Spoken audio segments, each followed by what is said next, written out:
তো চলো আজকে ঘর মোছা থেকে শুরু করছি আর কি। ঘরটা ঝাড় দেওয়া হয়ে গেছে, তো ভাবলাম স্যাররা আসে তো পড়াতে, তো এক এক দিন দুটো করে স্যারও আসে, এরকম হয় আর কি। তো এর জন্যই আমি এখন সকালবেলায় ঘরটা মুছে নিই আর কি।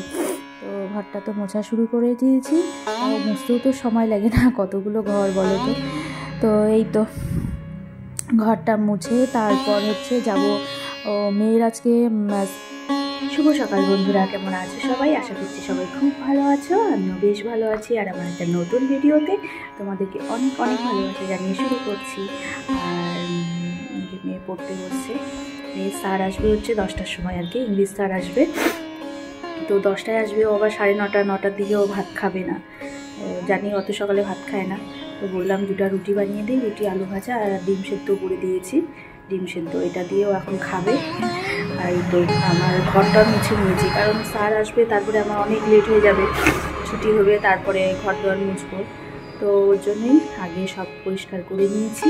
জামা কাপড় ধোয়ানি, প্রচুর জামা কাপড় বেরিয়েছে, জামা কাপড়টা পরে ভিজাবো। তো চলো এখন রুটিটা বানিয়ে নিই। তো দেখো এসে আলু ভাজা কেটে বসিয়ে দিয়েছি আর কি, আর তারপর আটাটা এসে করবো আর কি, রুটি বানিয়ে দিব।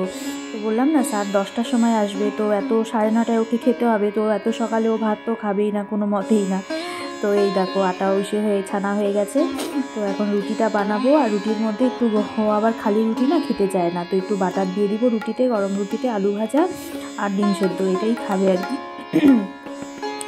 এটা খেয়েও তাও ঠিক আছে, কিন্তু ও ভাত খাবে না আর কি। যে ডিম সেদ্ধ করেছি ওর পাপার জন্য আর ওর জন্য আর কি।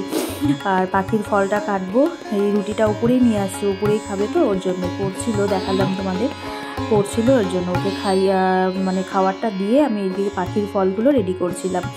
আর এটা তো আমার এখন ডিউটি, আগে তো কর্তা মশাই কেটে দিতে ওই মানে দিয়ে আসতো আর কি ওই।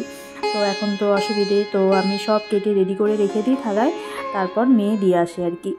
ওই 10টার দিকেই ফলটা দেয়, তো খেয়ে উঠেই ফলটা দিয়ে আসবে আর কি, বলবে মা দাও আগে আমি ফলটা দিয়ে আসি, নাকি আমার পাশেই মনে দাঁড়িয়ে আছে স্নান করে, যে ও ছাদে যাবে, তো যে দাও তাহলে ফলটা আমি দিয়ে আসি একবারে। আর দেখো আজকে অনেক বড় কাজ নিয়ে এসে বসেছি আর কি। এই কাজগুলো না মানে এই কাজগুলো করি অবশ্য কারো চোখেও পড়ে না, এরকম একটা ব্যাপারও হয়ে যায়, তাই না বলো? এই যে সিঁড়িটা তো কম না, 3তলার সিঁড়ি, প্রচণ্ড ঝুল পড়েছে সিঁড়ির উপরগুলোতে আর কি। অনেক কদিন থেকে আমি ঝাড়তে পারছিলাম না, মানে সময় করে উঠতে পারছিলাম না। তো আজকে ভাবছি যে ঝাড়বই, রবিবারে তো ঝাড়ার কথা ছিল, তো রবিবারে একটু পিকনিক খাওয়া হলো, সেদিন হলো না। তো আজকে ভাবছি এগুলো পরিষ্কার করবোই। আর এই এতগুলো সিঁড়ির উপর টুপর সব ঝেড়ে তারপর সব সিঁড়িগুলো ঝাড় দিয়ে আমার অবস্থা টাইট। তারপরে পায়েল বললো যে দাও দিদিভাই এই সিঁড়িগুলো আমি মুছে দিচ্ছি। আমি ঠিক আছে, আরও কাজ করব যেগুলো তোমাদের সাথে শেয়ার করা হয়নি, আরও অনেক কাজ করেছি। তো এই সব বাড়তি কাজগুলো অনেকের চোখে পড়ে না আর কি, এরকমই হয়। তো সামনে চোখের সামনে কাজগুলোই আর কি মনে হয় যে কত কাজ করছে, এরকম আর কি। তো ঠিক আছে চলো, কাজ তো করতেই হবে। আর এই নোংরাগুলো কি দেখা যায় বলো তো, প্রচণ্ড নোংরা পড়ে। তারপর ও বললো যে তোমার এই পাখির ঘরের ভিতরটা না পুরো নোংরা পড়েছে আর কি, মানে সে ওদের খাবার দাবারগুলো পড়ে আছে, একটু ঝাড় দিয়ে দিতে। তো আমি দাঁড়াও তাহলে সিঁড়ির উপরটা ঝাড় দিয়ে তারপরে পাখির ঘরের ভিতরটা সব পরিষ্কার করে দিব, তারপর সিঁড়িগুলো ঝাড় দেবো আর কি।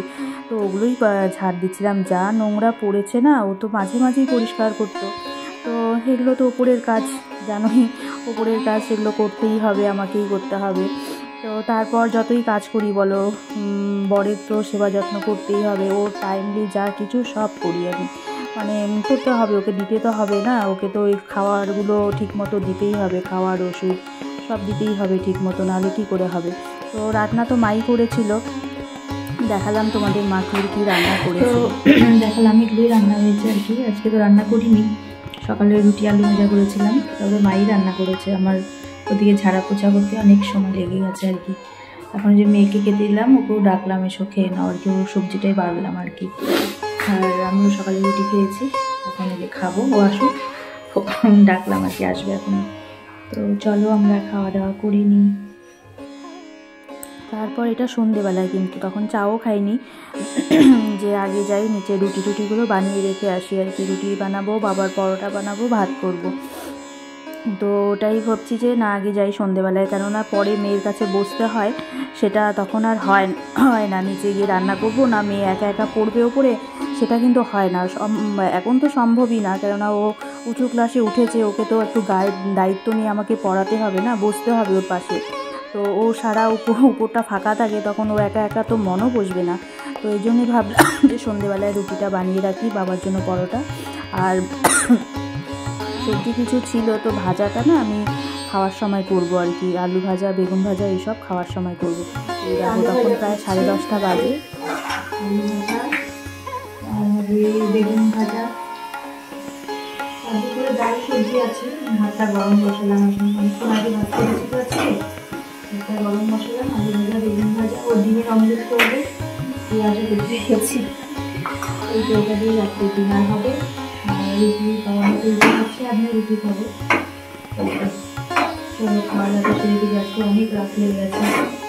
তো ঠিক আছে, সবাই ভালো থেকো, সুস্থ থেকো, টাটা, গুড নাইট।